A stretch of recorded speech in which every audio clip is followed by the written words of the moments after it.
നമസ്കാരം, പ്രവാസി മലയാളിയിലേക്ക് സ്വാഗതം. അമേരിക്കയിൽ കോവിഡ്-19 ബാധിച്ച് മരിക്കുന്ന മലയാളികളുടെ എണ്ണം അനുദിനം ഉയരുന്നു. കോവിഡ് സ്ഥിരീകരിച്ച് മരിച്ചവരേക്കാൾ രോഗപരിശോധന നടത്താതെ മരിക്കുന്നവരാണ് അധികവും. നിലവിലുള്ള സാഹചര്യത്തിൽ രോഗം സ്ഥിരീകരിക്കുന്നതിനുള്ള സംവിധാനങ്ങളുടെ അഭാവമാണ് ഇതിന് മുഖ്യ കാരണമെന്ന് ന്യൂയോർക്കിൽ താമസിക്കുന്ന പ്രവാസികൾ സാക്ഷ്യപ്പെടുത്തുന്നു. കഴിഞ്ഞ 24 മണിക്കൂറിനുള്ളിൽ 5ലധികം മലയാളികളുടെ മരണം ന്യൂയോർക്കിലും സമീപ സ്ഥലങ്ങളിലുമായി റിപ്പോർട്ട് ചെയ്തിട്ടുണ്ട്. ഇതിൽ കോവിഡ് സ്ഥിരീകരിച്ച് മരിച്ച ഭർത്താവും രോഗം സ്ഥിരീകരിക്കാതെ മരിച്ച ഭാര്യയും ഉൾപ്പെടും. പരിശോധനകൾ വർദ്ധിപ്പിക്കുകയാണെങ്കിൽ ന്യൂയോർക്കിൽ നിന്ന് ഇപ്പോൾ വരുന്ന കണക്കുകളേക്കാൾ ഒരുപാട് ഉയർന്നതായിരിക്കും രോഗബാധിതരുടെയും രോഗം ബാധിച്ചു മരിക്കുന്നവരുടെയും എണ്ണമെന്ന് ഉറപ്പാണെന്നും പ്രവാസികൾ ചൂണ്ടിക്കാട്ടുന്നു. അമേരിക്കയിലെത്തിയിട്ടുള്ള ഭൂരിഭാഗം മലയാളി കുടുംബങ്ങളിലെ ഒരാളെങ്കിലും നേഴ്സ് അല്ലെങ്കിൽ ആരോഗ്യ മേഖലയിൽ ജോലി ചെയ്യുന്നവരാണ്. അതുകൊണ്ട് തന്നെ രോഗം വീട്ടിലെത്തുന്നതിനുള്ള സാധ്യത വളരെയധികമാണ്. ആശുപത്രികളിൽ സുരക്ഷാപകരണങ്ങളുടെ അഭാവം രോഗം പകർന്നു കിട്ടുന്നതിന് ഇടയാക്കുന്നു എന്നതാണ് വസ്തുത. പലയിടത്തും വേണ്ടത്ര ജീവനക്കാരില്ല. പലരും രോഗം ബാധിച്ച് വീടുകൾ നിരീക്ഷണത്തിലുമാണ്. രോഗം ബാധിച്ചവരോട് പോലും ജോലിക്കെത്താൻ പറയുന്ന സാഹചര്യവും ആശുപത്രികളിലുണ്ടെന്ന് നഴ്സുമാർ പറയുന്നു.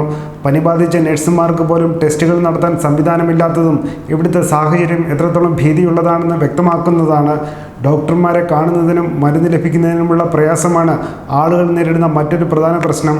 പല ആശുപത്രികളും മറ്റ് രോഗികളെ ഡിസ്ചാർജ് ചെയ്ത് സമ്പൂർണ്ണ കോവിഡ് പരിശോധനാ കേന്ദ്രങ്ങളാക്കി മാറ്റിയിട്ടുണ്ട്. ഇവിടെ ഗുരുതരാവസ്ഥയിലുള്ളവരെ മാത്രമാണ് ചികിത്സയ്ക്ക് പ്രവേശിപ്പിക്കുന്നതും. കടുത്ത ശ്വാസതടസ്സമോ ജീവന് ഭീതിയുള്ള സാഹചര്യമോ ഉണ്ടെങ്കിൽ മാത്രം ആശുപത്രികളിൽ എത്തിയാൽ മതിയെന്നാണ് നിർദ്ദേശം. അതുകൊണ്ട് തന്നെ രോഗികളിൽ പലരും വീടുകളിൽ തന്നെ കഴിയുകയാണ്.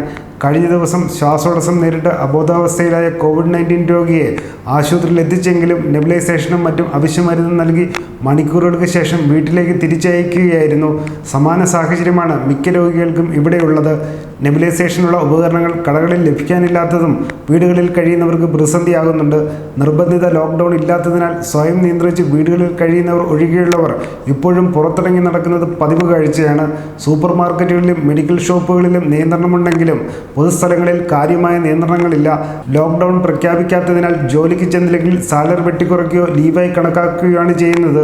സാമ്പത്തിക കാരണങ്ങൾ കൊണ്ട് മലയാളികൾ ഉൾപ്പെടെ പലരും കമ്പനികളിൽ ജോലിക്ക് എത്തുന്നുമുണ്ട്.